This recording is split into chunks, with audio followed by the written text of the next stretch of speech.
honey roasted peach ice cream. Okay, go. Action. Today we're going to teach you how to make gourmet peach ice cream. Specifically, this tutorial is on how to make honey roasted peach ice cream.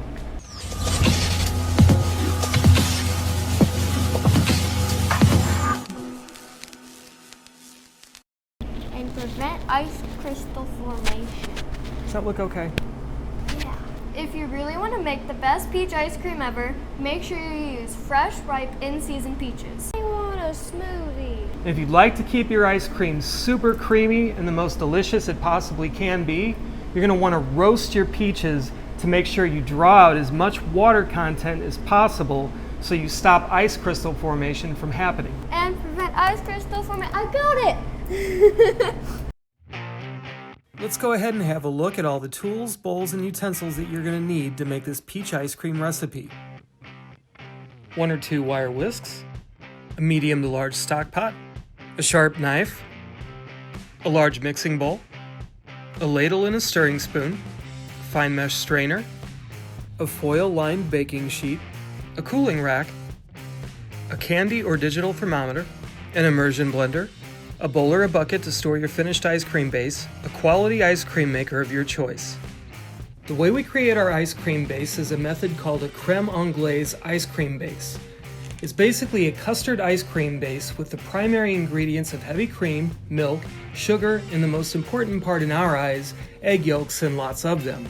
Next, we're going to teach you how to set up your workspaces into stations and where you'll need which items for each step of the process. This will help you stay organized instead of fumbling for items you need during time-sensitive steps of cooking your ice cream base. Station number 1 will be your cooking station. Here you will need your stovetop, your saucepan or pot for cooking the base, a whisk, and a good cooking thermometer. Always have hand towels or napkins ready in case of spills and splatters. Ice cream is a messy process in the kitchen. Station number 2 is your tempering station. You're going to need a bowl for the yolks, a whisk, a ladle, and a cooling rack to set your hot pot on during the process. Have towels ready as speediness takes priority over drips and splatters. Station number 3 is your flavoring station. This is where you will combine your creme anglaise ice cream base with whatever flavors that make up your ice cream. Today, this is where we'll be adding our honey roasted peaches into the ice cream base. And now it's time to take a look at the ingredients for our peach ice cream recipe. Heavy whipping cream, whole milk, granulated sugar, egg yolks, cream cheese, sea salt, vanilla extract, fresh ripe peaches, lemon juice, fresh organic honey, and nutmeg. At your flavor combining station, begin slicing your plain cream cheese into thin slices. Cream cheese has a higher fat content, and since fat repels water, it makes it an excellent addition to ice cream bases to help prevent later ice crystal formation, which can give the final frozen product an off-putting mouthfeel. It also adds a full-bodied flavor in small amounts that gives our ice cream a unique taste that many others don't have. Begin arranging your room temperature cream cheese slices in a layer along the bottom of your mixing bowl or bucket that you've set aside for your ice cream base. You can now set this aside for a bit. Before we begin with our creme anglaise ice cream base, we are going to prep the main flavor component of this recipe, our honey roasted peaches. To make the most amazing peach ice cream recipe you've ever tried, we are going to roast the peaches with a combination of lemon juice, fresh organic honey, and just a dash of nutmeg. Begin with a foil-lined pan and halved peaches. We peeled about half of them. Most peach ice cream recipes will peel all of them, but we wanted to retain some texture in the ice cream as if you were eating real peaches, because you are. Let them sit in a bowl splashed with a good enough squeeze of lemon juice to coat all and a decent dusting of sugar for about an hour or 2. Coat the tops of each peach half with a good squeeze of organic honey, then a small dash of nutmeg over that. Like the lemon, consider the nutmeg a flavor booster that enhances the sweetness of your peaches and adds a flavor profile other peach ice cream recipes don't have. You're going to place your sheeted peach halves in a 350-degree oven for about 20 minutes. This is going to give the peaches a chance to roast and let a good amount of the excess water evaporate from the fruit. This will not only concentrate the delicious sweetness of the peach and added flavors, but will stop water from diluting the butterfat content of our ice cream base, which gives an icy, non-creamy texture to many fruit ice creams. It's extra care like this that will make your ice cream stand out from run-of-the-mill store-bought ice cream.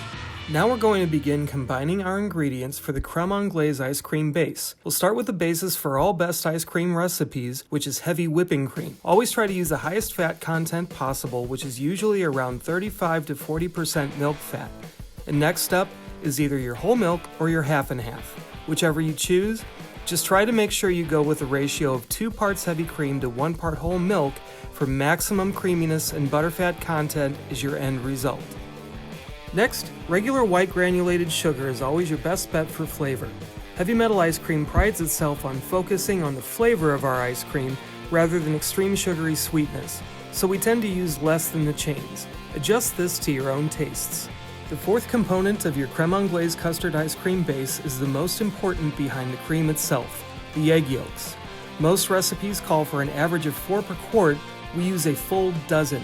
That's 48 large yolks for every gallon of ice cream we make, and it's a huge factor in the resulting creaminess that we're becoming quickly known for. Yolks add a richness and a smoothness to ice cream texture that can't be touched by other ice cream cooking methods.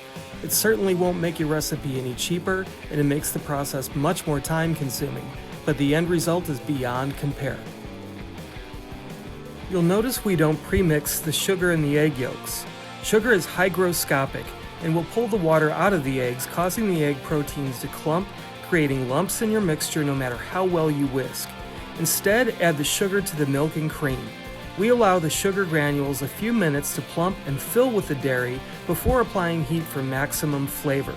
We realize 90% of ice cream recipes do this differently, but we err on the side of caution and quality and allow the creme anglaise base to dissolve our sugar first. In the end, is one really better than the other? Probably not taste-wise, but it works for us. Cook the mixture gently to an internal temperature of 160 degrees Fahrenheit using your candy or digital thermometer to track the progress, stirring constantly. At this point, you will remove your pot from the heat and transfer over to your tempering station. Reaching 160 degrees will destroy salmonella if present. It will also set the mix to a slightly thicker consistency, making it ready to temper into your egg yolks. Temper your egg yolks by quickly ladling a small ladle of hot dairy base into the bowl of yolks one at a time, constantly whisking the entire time. Basically, if you can remember rubbing your belly and patting your head at the same time as a kid, then you can temper egg yolks successfully. The trick is to keep the whisk moving the entire time without stopping.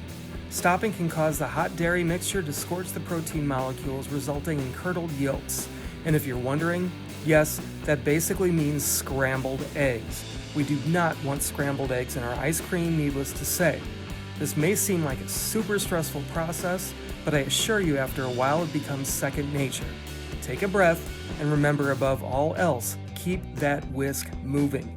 Once you get to a 1-to-1 ratio of yolks to dairy mixture, you will now have a tempered custard that is safe to pour back into your sauce pot. Now that we've brought our yolks up to temperature, we're going to transfer them back to the pot. Quickly and firmly grasp your bowl by both sides and pour as a steady stream back into your pot. But wait, let's go back and watch that in slow-mo.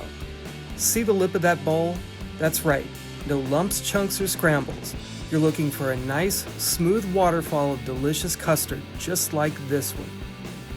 Even though we use yolks that are pre-pasteurized and none of our dairy is raw to begin with, cooking everything together until it is all brought up to beyond 160 degrees assures safety and a significantly smaller chance of bacteria or foodborne illnesses. Translation: yay for not killing people. You're going to transfer your mixture back to the stovetop.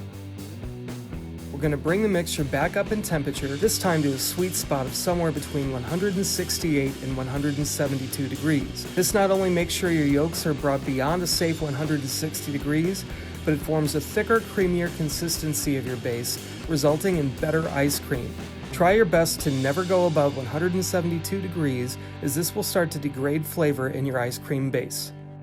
Now that your roasted peaches have had a bit to rest and cool, you're going to put them in your bowl or bucket over the cream cheese we prepared earlier. But just to make sure we get maximum flavor out of your roasting efforts, be sure not to throw away the juices from the bottom of your baking sheet. This is literally the concentrated essence of your finished ice cream flavor. Don't waste a drop. Pour your finished ice cream custard base over the peaches in your bowl or bucket, and we are now ready to combine it all. Once your roasted peaches and cream cheese slices have had about 5 minutes to soften in the ice cream base, it's time to get your immersion blender and combine everything. Start with the mouth of the blender over the largest chunks, pushing down and swirling until you have blended everything almost completely smooth. Some very small chunks and peach skin will remain, but this is okay, as it gives a more authentic peach texture to your finished product. Overly strained and blended ice creams can seem artificial at times. Next, you are going to boost your flavor profiles a bit more by adding some salt to brighten the taste a little bit, followed by a generous amount of good vanilla extract, which will enhance your peach flavor even more.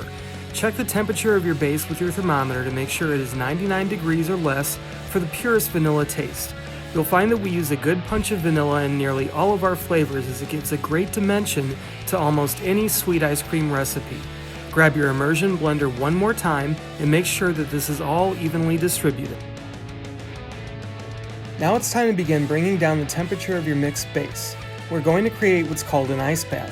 Simply find a bowl or bucket roughly twice the size of the bowl containing your ice cream base and fill it halfway with ice. Pour in about half as much cold water as you have ice, and then submerge your ice cream base bowl into the ice bath. Our goal is to bring the base temperature down to at least 40 degrees as quickly as possible. It is between 140 down to 40 degrees where bacteria like to reform.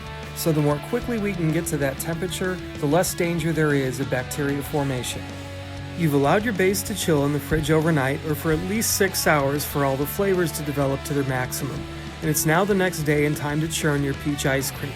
You can follow this same recipe for manual methods of churning ice cream, but we always recommend a good, high-quality ice cream maker like this one for very best results.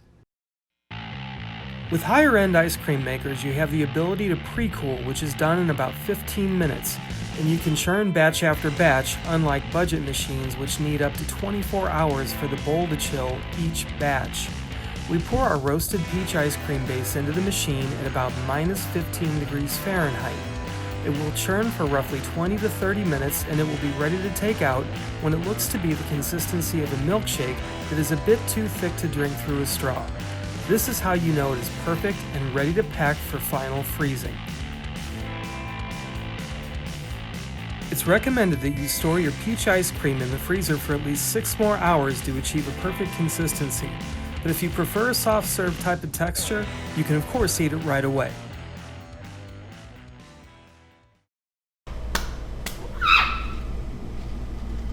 Thanks for watching our tutorial on how to make gourmet peach ice cream. Whoa. Please let us know in the comments below an ice cream recipe that you would like to see us do next. You're looking like a unicorn. If you enjoyed this video, make sure you hit the thumbs up button to like it, subscribe, and hit the bell so you're notified every time we upload a new video. This is unsanitary. Thanks for watching. The microphone keeps pulling down my shirt. Alright, I think I keep going, I keep going, we're gonna make that work.